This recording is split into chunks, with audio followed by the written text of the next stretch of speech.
perwisyo ang idinulot ng masamang panahong dala ng hanging habagat na pinalakas pa ng Bagyong Goryo sa Metro Manila at ilang karatig probinsya.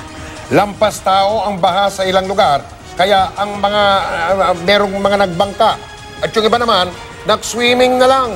Nakatutok live si Oscar Oida. Oscar. Yes, Mike, Mel, bunsod ng malakas na buhos na ulan, ilang lugar sa Quezon City ang mabilis na binaha.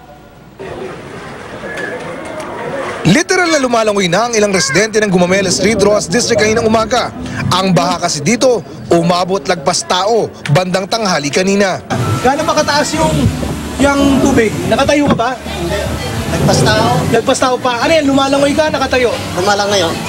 Madaling araw pa lang daw, ganito na ang sitwasyon dito sa Gumamela Street. Kaya kahit hindi pa nagsususpindi ng klase sa Quezon City, di na pinapasok ang mga bata rito sa paaralan. Sa lukuyang binabaha kami, tapos may klase po. At dami nagagalit na parents. Delikado raw kasi kung lalakas na naman ang ulan.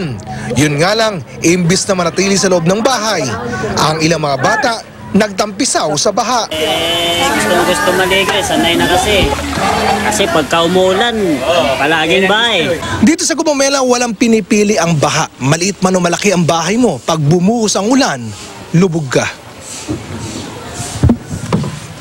Pero ang iba na kinailangan lumabas ng bahay, walang choice kundi lumusong sa baha. Yung ayaw mabasa, sumakay sa mga bangka sa halagang 20 pesos. Depende sa layo ng pupuntahan. Bibigyan ako ng 20, minsan okay lang sa mga tao, tulong ko lang sa kanila. At dahil malamig ang panahon, walang masyadong magawa. Ang ilan sa mga kalalakihan dito, dinaan ang sitwasyon sa mabuting usapan. Pampainit! Pampainit! Yan malamig yung bahay. Kaya nagpapainit kami sa ano. Para sila na sa ano, Init na lang, Nasa tabi ng ilog ang Gumamela Street. Kung tutusin, nag-dredging na raw sa may ilog malapit sa kanila kamakailan lang. Nung hinukay nila yan, nag-ano nga sila doon sa ilalim yung mga buha-buhangin. Pero yung lupa, tinambak nila dyan, tinano lang nila, tinambak lang nila, tapos hinalukay lang gano'n.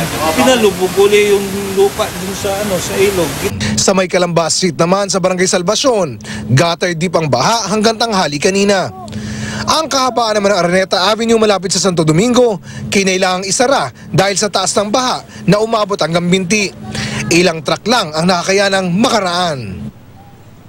Samantala, Mike, hindi lang basta baha ang perwisyong idinulot ng masamang panahon. Kaina isang sasakyan ang nadaganan ng isang bumagsak na puno dyan sa may Scout Gandia, dito pa rin sa Quezon City, no? Buti na lamang, Mike, at sa may hood lang napuruhan ang naturang sakyan at agad namang narespondihan ng mga rescuer at ngayalis na ang nabagsak na puno. Ang driver naman, Mike, sa pagkakalam natin, ay ligtas na sa mga sandaling ito. Mike, Mel? Maraming salamat, Oscar Oida.